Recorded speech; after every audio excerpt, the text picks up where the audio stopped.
Thank you for joining. I'm your host and political and cultural critic, Sharon, with two R's. And I'm joined today with my co-host, Miss Kenneth. And you are listening to Seen and Heard podcast.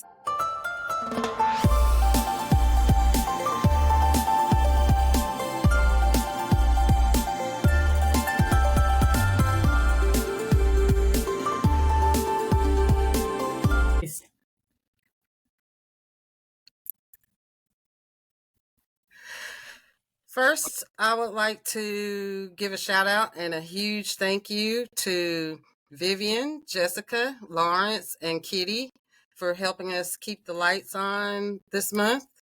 And if you would like to support us and our content, don't forget to thumbs up the video, like, share, comment, click the links in the description box, become a Buy Me a Coffee VIP membership, join our membership community. And you can also make a one-time donation, and no matter how small, all support is greatly appreciated. We also have merchandise.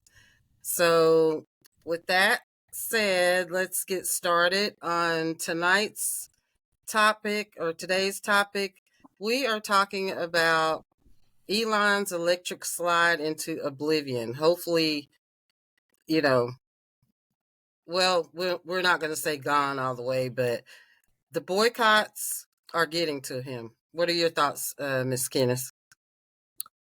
Well, now, he may be acting like the boycotts are getting to him because he's a self-centered, self-aggrandizing little piece of cow dung.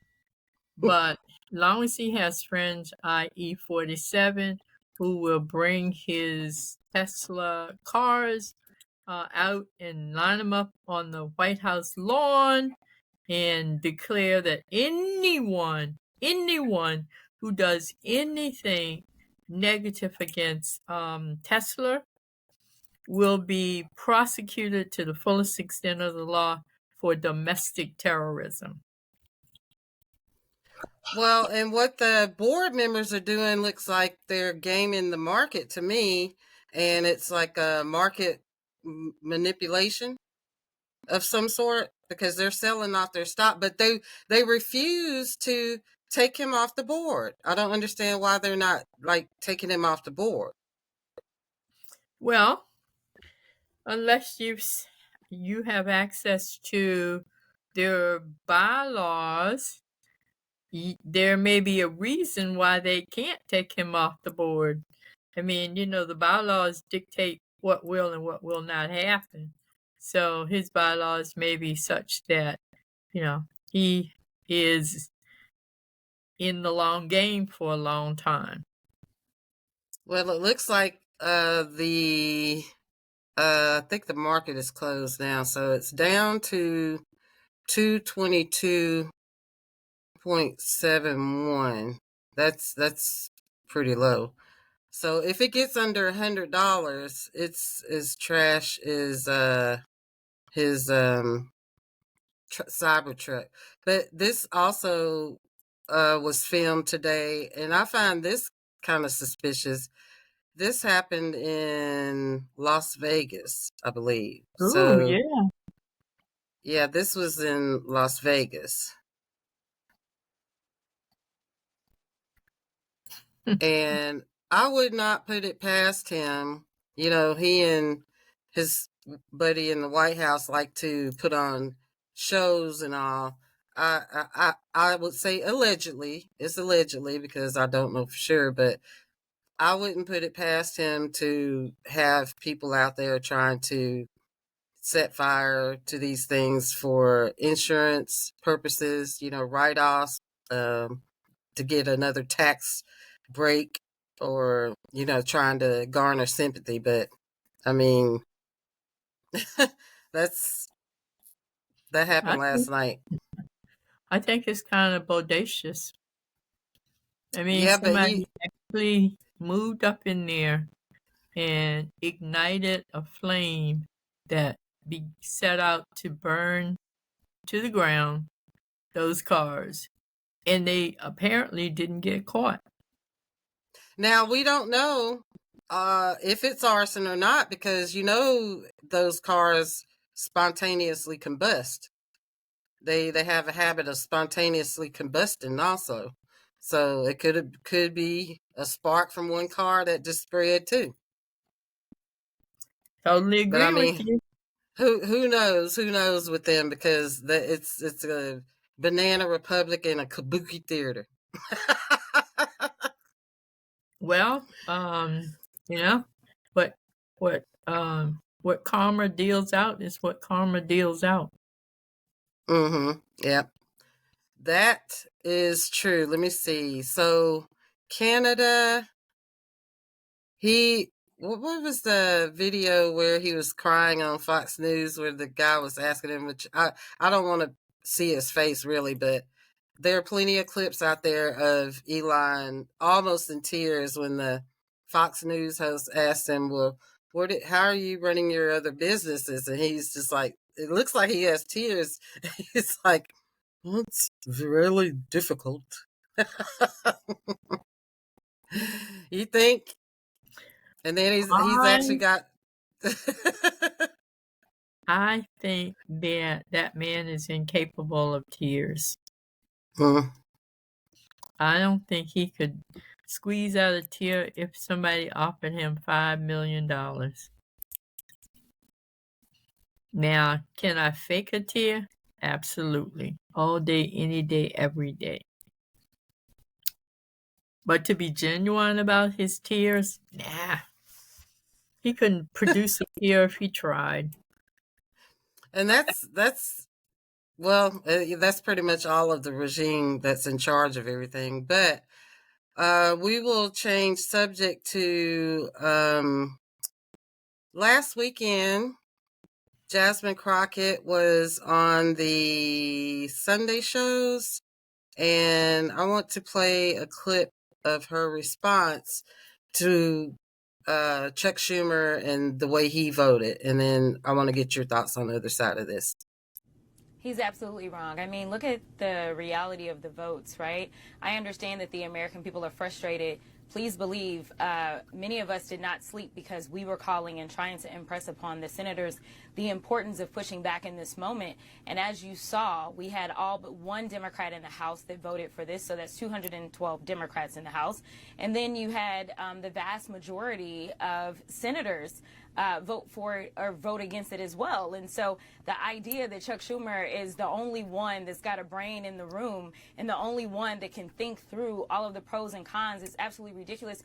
And Jake, you and I both know that this administration could care less about whether or not they violate the law. We know that we've had to rely heavily upon the courts. And I want to say, as you're talking about the polling on my party, I want to say that it is the Democratic attorney generals and some governors that are standing up against this administration and bringing those lawsuits and winning every single time. They are losing in court. Could we do a better job of making sure that the American people know that we are winning in the courts? We probably could. But at the end of the day, it's still Democrats that are winning for the American people. Your thoughts? Well, now, she's a trooper. She's a warrior. She's standing up, making the case for the Democrats. So the real question is, where are the Democrats? Not just little sister Jasmine Crockett, but where are the Democrats? When Al Green stood up, he stood by himself. They went on a retreat to discuss how best to deal with the debacle that was delivered to the joint session of Congress.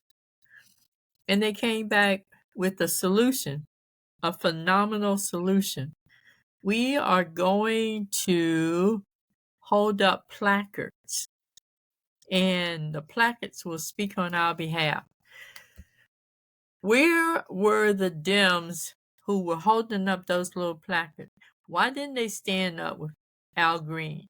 So as far as I'm concerned, I give her 5 thumbs up, and I give the rest of them 10 thumbs down. Well, this is one placard that Chuck Schumer stands up for. So if anybody has any questions as to why this is 1,725,324 answers to as to why. So And there's several other people. There are several other people that are, cashing in too. So here's a thought. Chuck Schumer is no dummy. Harvard Law School graduate.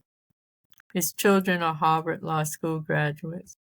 He holds numerous honorary degrees, and he's worth well over $1 million. Well over $1 million. So whether he voted yes or no didn't really matter, because he was not going to be affected one way or the other. So, and I mean, I think one of his daughters does something high-powered for Facebook or YouTube or one of the social media. Facebook. And I forget what the other daughter does, something else equally as high-powered.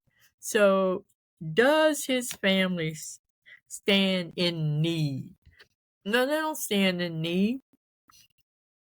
And even if he wanted to do something different, he couldn't do anything different because he's bought and paid for. When you have accepted $1.7 million from one of our largest contrary super PACs, there's nothing you can do other than just be like talking loud and saying nothing. And that's exactly what he did. I'm going to vote against it. And then the very next day you change your mind. Matter of fact, he has a book that he wrote. And I think y'all need to buy the book and let's have a bonfire and go out and burn the book up. And speaking of his book, he had a book tour scheduled and he abruptly canceled that tour. So that's saying something for people power. True, and his first stop was here in Baltimore, and Baltimore was ready. We were all going to show up and show out and show off and protest him and make lots of noise. But he canceled. And again, buy the book. Don't even open it. Arrange a big old bonfire. Make sure you get a selfie or 2 or 3 holding up his book before you throw it in the bonfire. I want to share a little bit of history. It's worth the listen, and actually, I knew some of what the historian is talking about, but not all of it. So this is very, very interesting. I especially a lot of how she talks and presents. She reminds me of you too, Miss Kenneth. But I want everybody to listen to this. Statue of Liberty was designed to celebrate freed slaves, not immigrants. I've been to France. I'd actually seen the original drawings of Bartholdi, who was the architect who did the sculpture. And I knew that the Statue of Liberty, and everybody knows in her right hand she's holding a torch. And I always ask my audience, what is she holding in her left hand? So when I go there, I'm going there with the knowledge that the Statue of Liberty was holding originally in her left hand broken chains. Again, commissioned 1865, pretty important date, end of slavery, end of the Civil War, all of those things were why. She is a statue of what? Liberty. Which makes sense. So she has broken chains in her left hand. Now she's holding a rectangular object with a Roman numeral on it. That's what she's holding. It's green because it was copper and it oxidized. They tell you how they got it over there. They tell you how they changed the torch a couple of times. They tell you that they even show you how thin it is, right? Just how thin the whole thing is, right? He says, and if you have any questions, so of course. Excuse me. My head shot up, right? And I said, I was wondering if you're going to talk about the chains, right? So now you got to understand, every 20 minutes, thousands of people are getting off that ferry, coming to Ellis Island, coming to Statue of Liberty. So I say something about chains, and now you got people translating it into different languages. They go, she said something about chains, right? So Floyd and I are now looking for the historical document that I said, the picture of it. I said, they can't not have it. It's a Statue of Liberty. They got to have it there. So we go into the basement of the Statue of Liberty. This was so crazy to me. We're in the basement of the Statue of Liberty. We find the document encased in glass behind figurines facing a wall in a hallway. So here we have the truth, hidden in plain sight. Well, I then asked my audience, who won the argument? Because Bartholdi insisted that the chains remain. He really did. He was adamant. He was an advocate for abolitionism. He said the chains got to stay. And I asked the audience, who won? Did Bartholdi win or did the United States win? And they always say, well, the United States won. I said, no, they didn't. Bartholdi won. The chains are actually still there. And they have always been there the entire time at her feet, where it is impossible to see them under any circumstances. Those broken shackles are on both sides. On her, as she looks like she's walking, there are broken shackles at her feet. So the agreement was, we'll keep the chains, but we'll make it so no one can see them. So now I'm feeling some kind of way. So I spoke to his supervisor. I said, I would like to pay to have a picture of the chains at her feet so that they're on display. And they're explained. And he said, no. I said, I'll tell you what I can do. I said, I'm sure that I can get, just cross the water, a black sculptor that will just sculpt that part. Because God knows they show you every aspect of the Statue of Liberty. And he says, yeah, no. I said, okay, I'm going to tell on you. And so I travel all over the world. For a living, I travel all over the world. And I told this story. And I showed the pictures all over the world. So I get this call from the Department of the Interior. They said, we'd like to talk to you, Dr. DeGruy. And I'm going, I'm not scared. I'm from South Central. I did tell my family where I was going. I think it was his boss's boss who said to me, Dr. DeGruy, we want to, apologize, and we want to acknowledge that we've been negligent. And we want to correct this. We want to immediately correct this. And the first thing we want to do is, we want to hire you to train all our rangers. I said, okay. And we're going to correct this negligence we've shown. So I didn't believe him. So I went back undercover, right? Because I wanted to know a couple of things. I wanted to know if they were going to first talk about the chains unasked, because I had asked about the chains. And I was assigned with my little group. This is 2013, 2014. I'll go back. Miss Candace. And I want to know if they've actually changed that. And my third visit, I go back and I have a great ranger. The ranger I've heard this not story only so tells many the times. story of the chains, turns to me and says, this is American history I'm sharing. It is your history. I totally fell and asleep. it is my history. And I am proud to tell the story. It's a white ranger. Sorry. Right? So I'm thinking, great. But then in 2019, May 23rd, I have heard this story so many times. They now have a museum. That wasn't I didn't there. know They have about a the huge feet. museum now at the Statue of Oh, Liberty. that's the part that I knew about. Was the chains at the feet. designed to celebrate freed slaves, not immigrants. Its new museum now recounts. And it goes on to explain that the immigration came later. Right. Years later it came. It was literally commissioned to celebrate the end of slavery.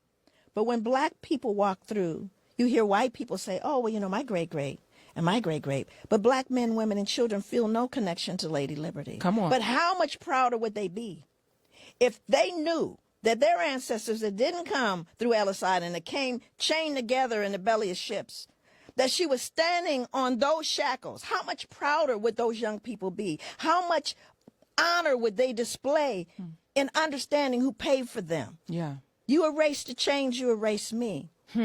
So why don't we show the chains? And that was the whole point, because you see, once you show the chains, you've got to explain them. You got to explain And do them. you understand every black man, woman, and child can literally say, oh no, that's mine. That's mine. That's mine. And all of this time, America lied to its people and to the world. The most recognized symbol probably on the planet. And we've never told the truth. I thought that was fascinating, and I brought that up only because of the news of France asking for the Statue of Liberty back. And but I didn't know about the chains at the bottom. Yeah. Mm-hmm. So, So as far as I am concerned, and again, I apologize. I've heard her speak that's okay. so many times and heard her in person tell that story more than once. So as far as I am concerned, France can have the Statue of Liberty back. It don't mean nothing to us. And I'm going to disagree with Dr. Joy, because I don't think that Black people know the story. Adults know the story of the Statue of Liberty, not the true story. So if they don't know it, I know the children don't know it either. And it's not taught in school. It was never taught in my history class. So as far as I am concerned, take it back. Nobody cares, because we still are shackled together. We still have chains around our feet, and nothing has changed. So while the intent was to honor our history,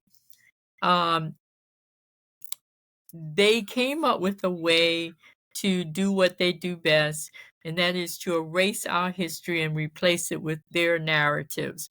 And their narrative is Lady Liberty stands tall, high, and free, beaconing you to come, and to be here, and to be free, and to offload those precious items that are in your treasure chest, in your trunks, and begin life anew.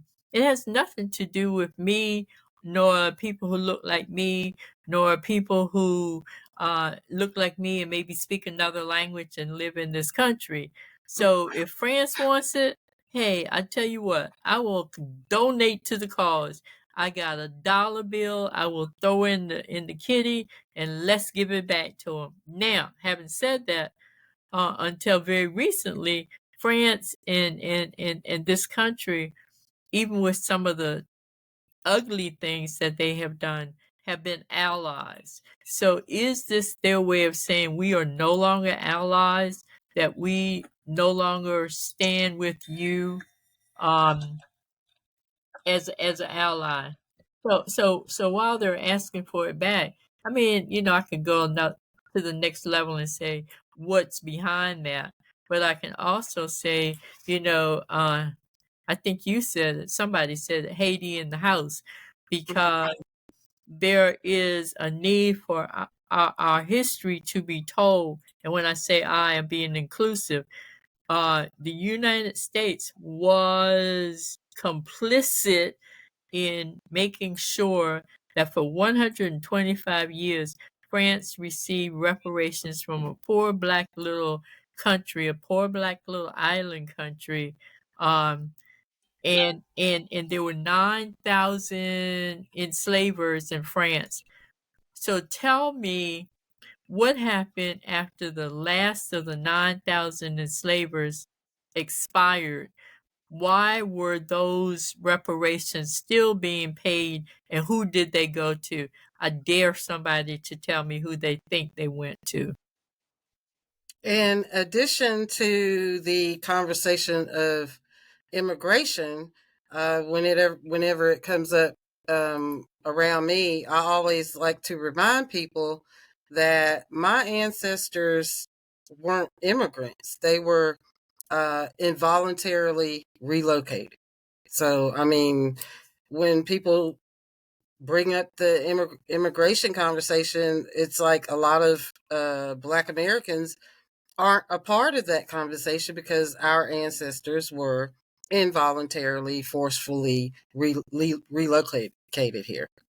And to those blacks who say we are all immigrants, I say, no, we're not. We were stolen, we were sold, and now we're owed.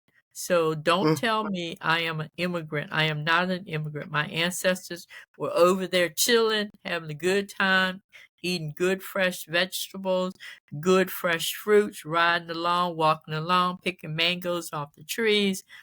And along comes somebody who they had never ever seen before, some redneck who snatches them up, puts them on a human cargo vessel, and takes them for a 6-month voyage on rough seas sometimes, puts them in the bows of those human cargo vessels, strips them of all their pride, every single person in there butt naked, sitting side by side, no fresh air, no lights, no sanitation, and the worst food you could ever imagine. And I'm an immigrant. I'm not an immigrant. Nothing about that. And on that, we will close out with some good news. We're going to close out with some good news. And I would like to remind everyone that to thumbs up the video if you like our content, if you like our show. Please consider a donation, one-time donation, or becoming a VIP member. And we will greatly appreciate it. And thank you again. And shout out to everyone that supported us this month. Namo Buddhaya. Thank you. And these last few clips, I want to get your thoughts on after the last clip, but it's 3 clips queued up here, and here's number 1.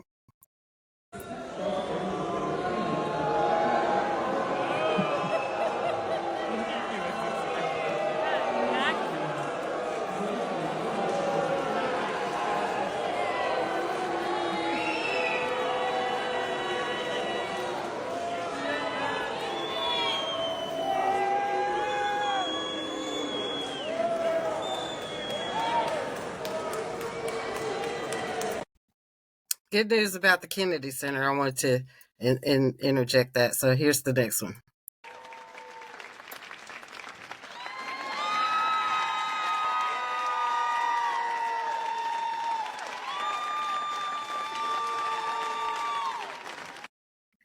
This young lady's name she's a Spanish-American singer-songwriter, Victoria Canal, I believe.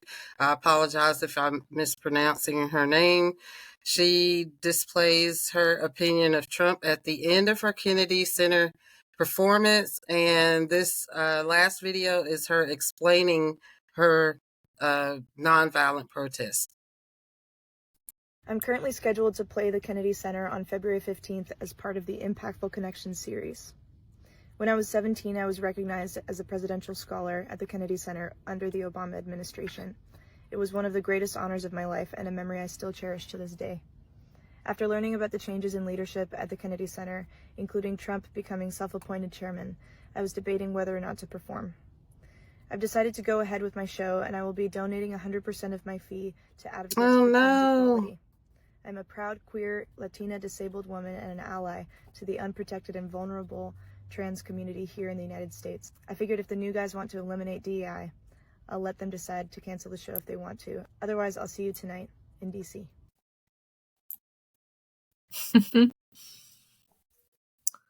So, initially, I felt that she was making the wrong decision to appear. After hearing her speech, I'm proud of her. Now, the real question is how long before she's deported? She's an immigrant, right? Is she an immigrant? Yeah, I think she's an immigrant. So if she's an immigrant, they're coming after her. No question about it. So long live people such as herself. Long live people such as the young man who has a green card and stood up for what he thought was his freedom of speech, and ended up being arrested in the parking lot coming home after evening out with his very pregnant 8-month pregnant wife. And the Jump Out Boys, I'm not even going to give them any more credit than that. The Jump Out Boys who jumped out and arrested him. And I'm not even sure where he's being detained. Sounded as if he's being detained in Louisiana somewhere. I'm not sure. But